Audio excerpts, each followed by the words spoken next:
사도행전 27장 9절로 26절까지입니다. 제가 두 구절 여러분들이 두 구절씩 나누어 읽어보도록 하겠습니다. 9절로 26절입니다.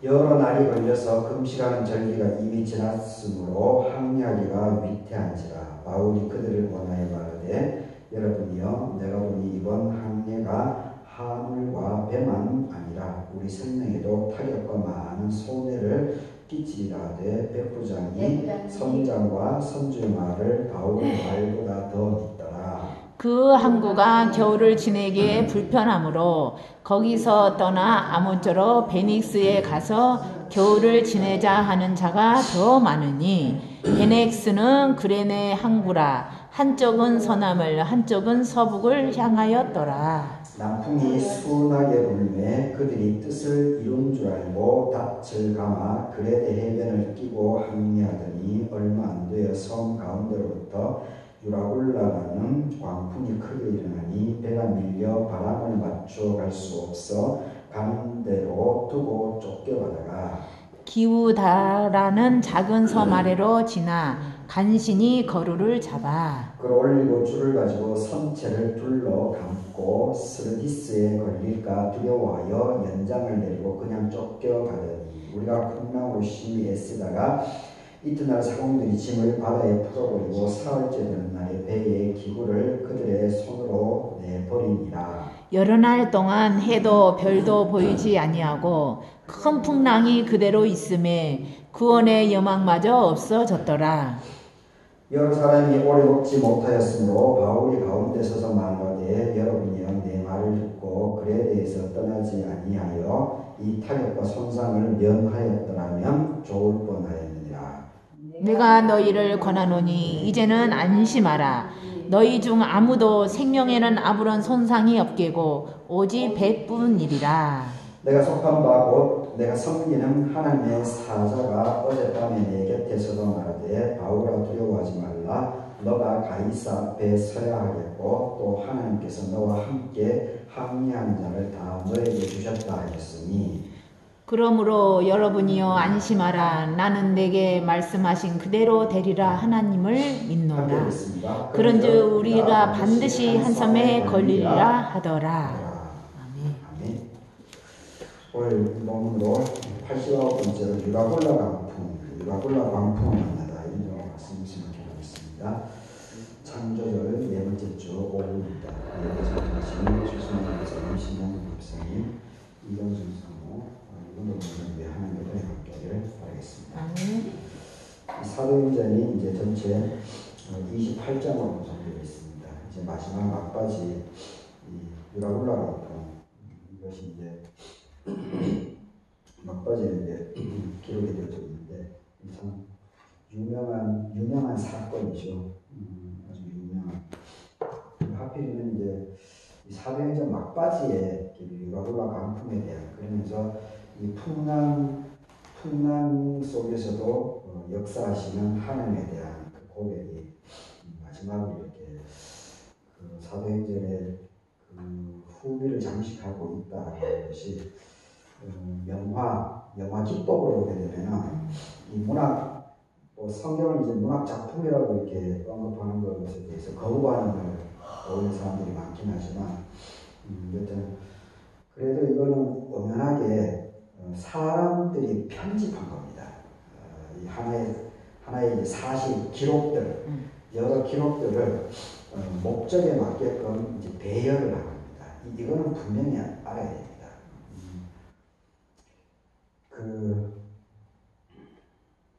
제가 지난주에 이제 사과 추조를 끝내놓고 나니까 이제 조금 여유가 생겨서 이제 제가 좋아하는 공부를 계속 하고 있습니다. 제가 이제 역사나 문화 이런 데 관심이 많기 때문에 지금 유튜브로 참 풍성한 자료들이 엄청나게 많습니다. 그래서 그런 자료들 중에 지난주에는 우리 지난 예배 때도 그 공부를 하다 보니까 이제 순간적으로 나와서 이제 쭉 중국에 관한 역사 외국에 대해서 좀 언급을 하게 됐는데, 지난주에 언급 중에 일본에 의한 역사 왜곡, 그 이제 일반적으로 이제 식민사관이라고 하죠. 일제 식민사관은 조선 총독부에서부터 시작됩니다. 조선 총독부에서부터 시작되는데, 그런데 이것을 계속 확장시키고 우리 한국사에서 더욱더 뿌리를 들이우게 한 것, 뿌리를 내면화시키려고 한 사람은 바로 서울대 국사학과 이병도라고 하는 사람입니다.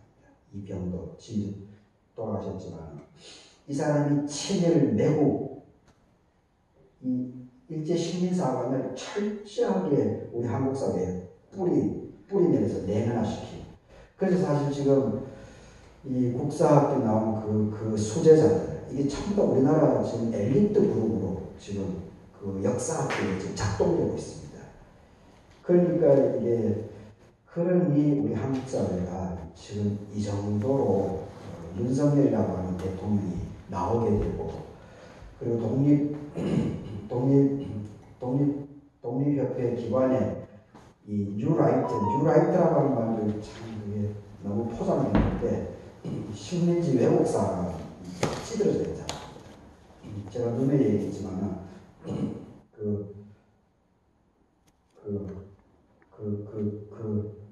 두레교회 김진호 목사가 사실은 친일 이 뉴라이트의 핵심 주장 멤버입니다. 김진호 목사님. 참, 김진호 목사님, 이분이 70년대만 하더라도 정말 우리나라 빈민지역, 빈민운동의 대부입니다. 빈민운동을 시작한 사람이 이제 카톨릭 쪽은 저는 잘 모르겠고, 우리 개신교에는 두 사람이 있습니다. 두 사람. 우리 교단, 우리 기장의 선배 한 분 있고, 그리고 김진호 목사입니다. 우리 교단의 그 선배님은 결국 여기 함양에 있는, 지금 이제 온배원도 학교 이제 녹색대학 있죠. 여러분 잘 모르시는데, 우리나라 최초의 대학교가 바로 이게 녹색대학교입니다. 녹색대학교 초창기를 일구었던 사람이 바로 우리 교단의, 갑자기 이름이 기억이 안 나는데, 그 선배님이십니다. 그리고 무주에 있는 푸른꿈 고등학교, 대안학교, 푸른꿈 고등학교를 세우고, 그리고 노년에는 이쪽에 와서 농사를 짓고 하시다가 몇 년 전에, 10여 년 전에 이제 돌아가셨죠. 그분은, 우리 기장 멤버인 그 선배님은 돌아가실 때까지 그 뜻을 굽히지 않고 계속해서 그 한 길로 계속 갔습니다. 그러니까 여전히 존경을 받고 있습니다. 근데 김진호 목사님 같은 경우는 그 빈민운동 얼마나 유명합니까? 김진호 목사님. 그런데 이분이 80년, 90년대로 넘어오면서 소련 붕괴하고 동서도 통일되고, 이 과정 속에서 이제 많은 지식인들이 이제 변절을 하게 되는데, 그 중에 저는 그렇게 생각합니다. 김진호 목사님이 뉴라이트의 핵심 멤버가 있습니다. 이게 결코 이번 내란 사건 때 서부지방법원 폭동 사건이 있죠. 거기에 교회가 아주 깊이 연루되어 있습니다. 교회가 아주 깊이, 아직도 밝혀지진 않았지만, 근데 그 모든 그런 부분들이 전부 다 이 뉴라이트의 사고방식하고 다 연동되어져 있습니다. 단순한 문제가 아닙니다. 이것이 결국은 이승만 초대 대통령, 이승만이 이제 일부 교계에서는 많은 사람들이 이승만 장로라고 아직까지 시켜 세우고 하는데, 그런 측면도 없지 않아 있습니다. 하지만 이 한국사 현대사를 보게 되면 이승만은 친일 내국을 현실화시키는 사람입니다. 그걸 적폐를 청산하지 못하고, 그거는 분명히 알아야 됩니다. 장로는 장로고 대통령으로서 역할은 그런 부분이 있다라고 하는 것을 분명히 기억해야 됩니다. 그러니까 이제 초반에 많이 길어지는데, 사도행전 28장으로 구성되어 있는데, 어쨌든 그 일제 식민사관에서 이제 가장 중요하게 하는 것이 그 우리나라 국정교과서도 여전히 이제 그 맥락 속에 아직 있는 부분이 사실인데 거기에 중요한 포인트들이 있습니다. 전체 왁구를 짠다고 그러죠. 전체 구조틀을 만들고 거기 내용을 이제 집어넣는 건데 구약성경 39권이 언제 채택이 되냐면요. 예수님이 돌아가신 이후 60년 뒤 AD 93년 지금부터 2000년 전에 구약성경이 채택이 됩니다. 정경으로 채택이 됩니다. 그 지중해 옆에 있는 양리아라고 하는 거기서 채택이 됩니다. 그러면서 나름대로 구약도 나름대로 이렇게 그 하나님의 메시지를 담는 방식을 그 사람들이 그 책을 결정했던 그 사람들이 다 이렇게 편집을 한 겁니다. 그런 부분들 우리가 어떤 이런 부분들에 대해서 조금 우리들이 이제 자유롭게 이제는 좀 알 필요가 있습니다. 그래야 성경을 더 풍성하게 해석을 할 수 있습니다. 그리고 이 율법주의에 빠지지 않게 되어 있다라는 것도 우리가 알 필요가 있습니다. 그래서 이 사도행전 마지막에 이 유라굴라 강풍이라고 하는 이 폭풍 속에서도 하나님이 함께 하신다라고 하는 것을 이것을 집어 마지막에 이렇게 배치를 했다라고 하는 것은 상당히 이 영화 기법을 보게 되면은 그 마지막 막바지죠. 마지막 막바지의 피크점을 찍는 겁니다. 그런데 그것이 축복이 아니고 고난입니다. 고난. 유라굴라라고 하는 이 광풍. 우리 삶 속에 이 광풍과 같은 이 고난이나 어려움이 얼마나 많이 있었습니까? 여러분 삶을 한 생의 삶을 이렇게 한번 지금 이 시간에 제 말 때문에 한번 생각해 보십시오. 순간적으로 힘들었던 인생에서 힘들었던 부분들이 많지 않습니까? 이 전부 다 유라굴라 강풍입니다. 유라굴라 강풍. 그런데 지금 여러분들이 살아계시죠. 그리고 같이 지금 예배를 드리죠. 이게 그 유라굴라 강풍을 이겨내고 하나님께서 함께 주셨기 때문에 지금 여러분들이 이 건강하시고 그리고 예배에도 참석하시고 지금 이렇게 할 수 있는 겁니다. 그건 절대적으로 하나님의 은총입니다. 하나님의 은총. 그러니까 이게 유라굴라 강풍이 우리 삶 속에 없으면 좋은데 그런데 하나님께서는 그렇게 하지 않으십니다. 유라굴라 강풍을 만나게 해주셔서 거기서 우리 스스로들을 더 다져나가는 겁니다. 더 다져나가는 것. 우리를 죽이려고 유라굴라 강풍을 보내주시는 것이 아니고 우리의 믿음을 더 이렇게 연단하는 과정으로 하나님께서는 그 광풍조차도 활용한다라고 하는 것을 사도행전 마지막 부분에서 이렇게 피크적으로 이렇게 상당히 우리들에게 깊이 있는 깨달음을 주기 위해서 이렇게 알려주고 있다라고 하는 것을 좀 이해하고 이 내용으로 들어가게 되면 더 구절들이 아마 은혜가 많이 될 줄 믿습니다. 한번 9절부터 읽어보게 되면 여러 날이 걸려서 금식하는 절기가 이미 지났다. 대속죄일 때 유대인들이 다 모이죠. 그런데 사도 바울이 유대인이었기 때문에 이 절기 때 어떠한 그 많은 사람들이 예루살렘으로 갈 때 지중해를 통해서 오는 사람들이 많이 있습니다. 물론 육지로 해서 오는 사람들도 있지만 이집트라든지 시리아라든지 이쪽은 육지로 이제 오죠. 이 아시아권의 사람들은. 그런데 이 유럽 쪽에 있는 사람들은 지중해를 배를 타고 반드시 와야 됩니다. 그러니까 이제 사도 바울이 유대인이었기 때문에 예루살렘에 늘 왔었고 늘 그 6월절이라든지 이 절기에는 늘 왔던 경험이 있고 그리고 사도 바울이 계속해서 이 배를 타고 이렇게 주변을 선교 활동을 하지 않습니까? 그래서 선장은 아니지만 배를 모는 사람은 아니지만은 기후와 배 이런 일정들에 대해서 상당한 식견을 갖고 있기 때문에 이 9절에서 지금 이렇게 얘기를 하는 겁니다. 항해하기가 위태하다. 이 시절에는 우리나라로 얘기하면 태풍이 이 사람들에는 겨울에 태풍이 불어오는 겁니다. 지중해권에서. 지중해권은 10월, 11월 이때 이 풍랑이 우리나라 같은 경우는 7, 8월이죠. 7, 8, 9월에 태평양 쪽에 이 태풍이 이제 들어오는데 지중해권에서는 이 10월, 11월 이 겨울철에 이렇게 그것을 이제 이 사람들은 다 알고 있는 거죠. 다. 그래서 항해하기가 위태했다. 그래서 바울이 이제 얘기를 합니다. 10절에서 여러분이요, 내가 보니 이번 항해가 짐들하고 배뿐만이 아니고 우리 생명에도 타격과 많은 손해를 끼칠 것이다. 이 사도 바울이 이제 느끼기 때문에 얘기를 합니다. 근데 어떤 상황이 벌어집니까? 11절에서 백부장이 여기 진주지를 가기 때문에 사도 바울을 로마로 이송하는 책임자이기 때문에 그리고 백부장 정도면은 군사 대장이기 때문에 상당한 힘을 갖고 있습니다. 100명의 부하들, 무장을 한 100명의 부하들까지 있기 때문에 상당한 힘을 갖고 있습니다. 백부장이 이제 결정을 하는 거죠. 근데 백부장이 보니까 선장하고 선주의 말을 바울의 말보다 더 믿더라. 이건 당연하죠. 이건 당연하죠. 세상의 전문가들의 말을 더 믿지 목사의 말을 더 믿습니까? 물론 이제 성경 해석이라든지 이런 부분에서 목사가 전문가지만 근데 일반적인 부분에 있어서는 각 전문가들이 더 깊은 지식을 갖고 있죠.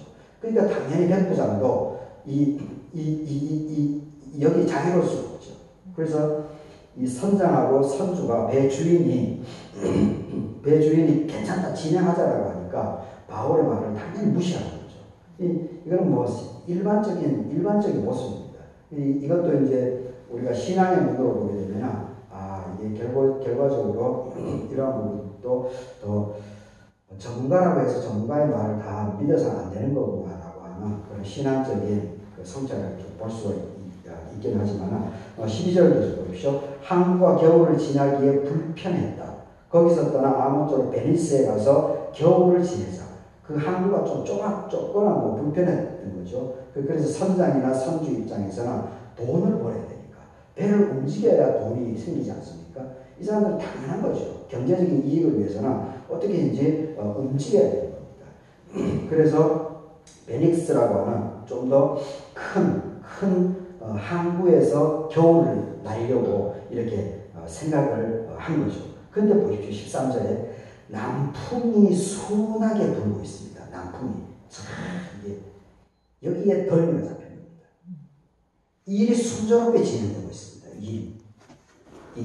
바울이 볼 때는 이거 분명히 좋지 않은데 경험도 있고 해서 좋지 않은데 근데 이 선장이라든지 선주도 찬성을 하고 근데 그때 마침 순풍이 이렇게 불어오니까 딱이죠. 딱. 야 역시 선장하고 선주의 말이 맞아. 저 바울 자식 아무것도 안 하면 지금 뭘 한다고. 백부장이 이런 느낌이 팍 오죠. 순풍이 불 때. 그러니까 우리 삶 속에서도 이 순풍이 불 때 더 이렇게 경계하고 긴장감을 놓치지 말아야 되는 부분이 있습니다. 그래서 우리나라 속담에 무슨 말이 있습니까? 돌다리로. 최 권사님. 돌다리를 어떻게 해요? 돌다리 있으면. 도굴만 하는지 두들겨 보고 하라 그러죠. 바로 그 대목입니다. 돌다리로 두들겨 보고 간다라고 하는 것이 바로 이 순풍이 불었어요. 순풍이 부니까 얼마나 좋습니까? 편하게 그냥 가면 되는 거죠. 근데 이 순풍이 불 때도 다리를 두들겨 봐야 되는 거죠. 근데 결국 이 순풍 때문에 걸려 들어갑니다. 낚여버리죠. 여기 낚여버립니다. 근데 우리가 순풍이 불 때도 조심해야 됩니다. 순풍이 분다고 막 까불까불대고 하면 어떻게 넘어질지 모릅니다. 그러니까 항상 겸손하고 온유하고 교만한 마음을 갖지 않는 것이 참 중요하죠. 이번 제 같은 경우는 사고밭에 어려운 가운데도 추수도 잘 마치고 음악회까지 잘 마친 것이 순풍입니다. 순풍. 근데 여기에 자만하고 우쭐우쭐 대다가는 하나님께서 또 어떤 식으로 매를 댈지 모릅니다. 이럴 때일수록 바짝 엎드려가지고 돌다리를 막 두들겨 가듯이 기어갈 필요가 있습니다. 하나님 앞에 하여튼 어떻게 했는지 하나님께 영광을 돌려야지 자기를 드러내는 순간에 그냥 이거는 그냥 하나님의 매를 맞을 수밖에 없습니다. 여튼 순풍이 순하게 부는데 이때 이 사람들이 낚이게 됩니다. 이때 낚여버립니다. 그래서 14절 보십시오. 얼마 안 되어가지고 섬 가운데로부터 유라굴로라고 하는 광풍이 갑자기 크게 팍 터져버립니다. 사도 바울의 느낌이 맞죠. 결과적으로 사도 바울의 느낌이 맞습니다. 그런데 선장하고 선주는 돈을 벌어야 되고, 그리고 그 항구는 좁고 겨울을 나기에는 불편하니까 더 큰 항구로 빨리 이동하려고 했죠. 그런데 그때 마침 순풍이 불어왔는데, 그래서 아싸 좋다, 막 신발 나서 이제 배를 항해하는데, 그때 조금 지나자마자 섬 가운데로부터 이제 막 태풍이 몰아오기 시작합니다. 15절 보십시오. 이제 그 상황을 아주 자세하게 묘사하고 있습니다. 15절. 배가 밀려서 바람을 맞춰 갈 수 없어 가는 대로 두고 쫓겨가다가, 그러니까 배를 제어를 하지 못하는 겁니다. 바람이 워낙 세게 부니까 배를 제어하지 못하고 그냥 바람이 막 휩쓸린다는 겁니다. 가는 대로 뒀다. 그리고 16절. 가우다라 작은 섬 아래로 지나 간신히 거루를 잡아서 끌어올렸다. 거루라고 하는 것은 이 배가 이제 배가 상당히 컸다라고 하는 증거죠. 그래서 큰 배는 해안가 가까이 될 수 없지 않습니까? 이 무게가 있기 때문에. 그래서 이 큰 배들은 그 바다 저쪽에 이제 세워놓고, 그리고 그런 배들은 항상 뒤에 육지까지 갈 수 있는 작은 배를 달고 다닙니다. 작은 배를. 그게 바로 거루입니다. 거루. 작은 배. 사람이 타도 이게 바다가 얕아도 갈 수 있는 그 거루를 잡아서 배로 끌어올렸다고. 그 풍랑이 부는데 그 작은 배를 끌어올린다는 게 이게 보통이 아닐 텐데, 여하튼 어떻게든지 이 사람들이 그걸 끌어올리고, 그리고 줄을 가지고 배 전체를 줄로, 그 태풍이 부는데 대단한 거죠. 완전히 사투를 올리는 거죠. 죽음을 각오하고 하는 거죠. 어떻게든지 그래야 배가 파손이 안 돼야 어떻게든지 살 수가 있으니까 이게 막 최선을 지금 다하는 겁니다. 선체까지 막 밧줄로. 그리고 보십시오. 또 18절부터는 애썼는데 이튿날 짐을 이제 바다에 풀기 시작합니다. 짐을. 그리고 19절. 사흘째, 3일째 되니까 배 기구들도 다 버립니다. 그리고 20절. 여러 날 동안, 결국 14일입니다. 14일. 생각해 보십시오.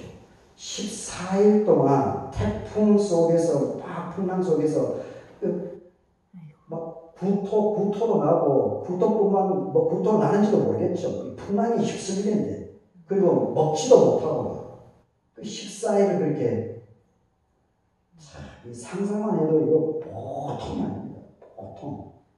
보통이 아닙니다. 그래서 21절에서 여러 사람이 오래 먹지 못했다. 그런데 보십시오. 바울이 드디어 등장합니다. 여러분이요, 내 말을 듣고 그에 대해서 떠나지 아니하여 이 타격 손상을 면하였더라면 좋았을 것이다. 참 듣는 사람 기분이 아주 나빴을 겁니다. 그러면서 또 22절에서 안심하라. 생명에 아무 손상이 없을 것이다. 23절에서 그 근거가 뭐냐?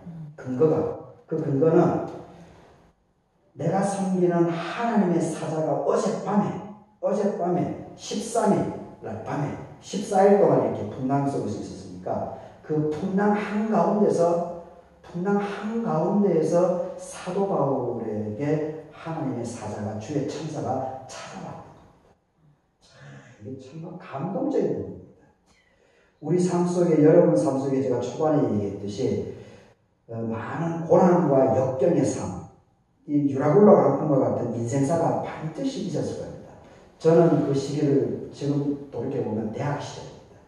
대학 시절. 아주 막 데모하러 다니고 그 엄청난 풍랑 속에 제가 허우적대는 거죠.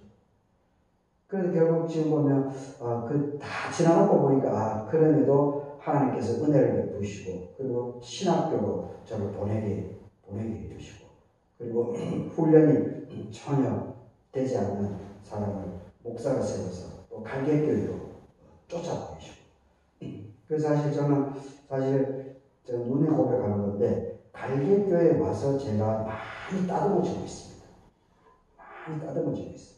그리고 육신적으로도 하나님께서 결혼을 시켜주셨지 아이들 예비수비 아이들도 이렇게 낳게 해주시고 그리고 어려운 중에서도 또 이렇게 농사를 지어서 또 박원식 선생님 마음을 움직여서 사과도 심게 해주시고 그래서 또 아이들 교육도 지금 자립이 안 되지만 그걸로 하나님께서 아이들 교육을 시킬 수 있는 그 대안까지도 하나님께서 마련해 주지 않았습니까?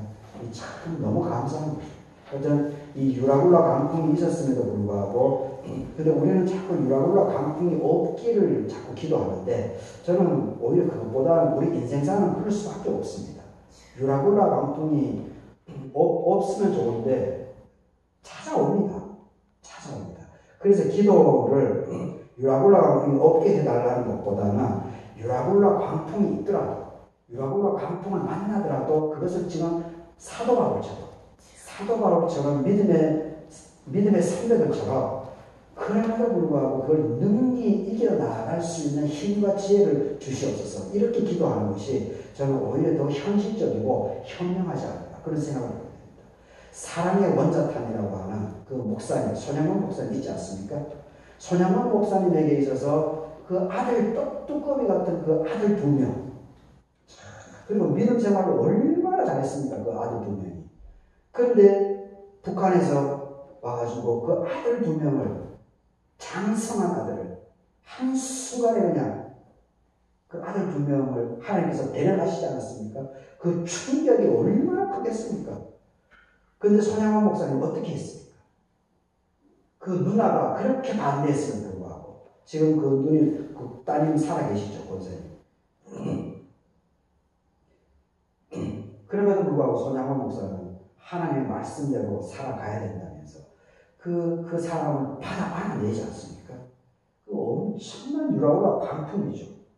그런데 손양원 목사님은 쉽지는 않았지만 그것을 믿음으로 그것을 말씀으로 그것을 승화시켜내는 삶을 살지 않았습니까?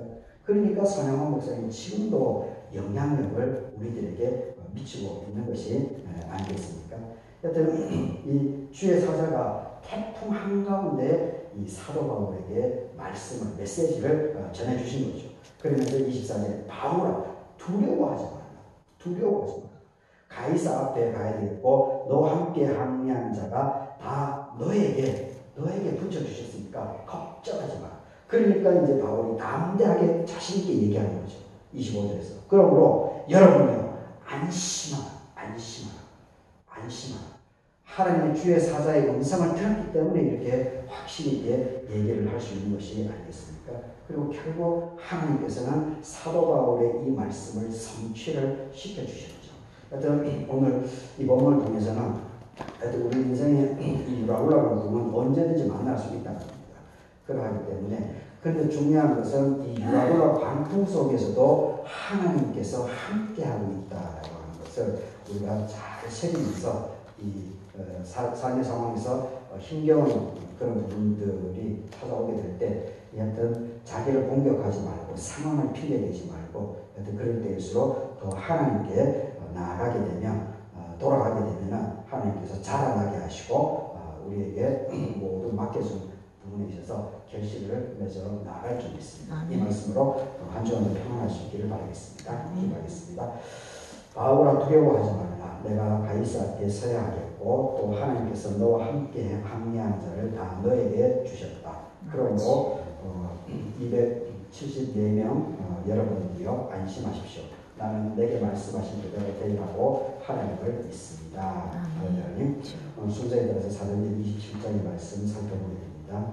유라굴라 강풍 속에서도 함께 하시는 믿음의 사람들과 함께 하시는 그리고 믿지 않는 사람들의 생명도 책임져 주시는 하나님의 모습을 다시 새겨보게 됩니다. 아버지 하나님, 우리 삶 속에 유라굴라 강풍이 없으면 참 감사하겠지만 하지만 유라굴라 강풍 또 다른 형태의 이 광풍은 우리 삶에 찾아올 수밖에 없습니다. 그럴 때마다 이 바울과 같이 담대한 믿음을 허락해 주셔서 우리가 그 능히 잘 감당하고 이겨나갈 수 있는 그런 지혜와 힘들을 믿음을 우리들에게 주의 재단에 우리 교우들 자녀손들에게 넣어주셨기를 간구드립니다. 감사하고 예수님 이름으로 기도드립니다. 아멘. 하나님 계신 우리 아버지여, 이름이 거룩히 받으시오며 나라의 임하옵시며 뜻이 하늘에서 같이 땅에서도 이루어지이다. 오늘날 우리 기름을 양식을 주옵시고 우리가 우리에게 죄 지은 자를 사하여 준 것 같이 우리 죄를 사하여 주옵시고 우리를 시험에 들게 하지 마옵시며 다만 악에서 구하옵소서. 대개 나라와 근세와 영광이 아버지께 영원히 있사옵나이다. 아멘. 감사합니다. 수고하셨습니다.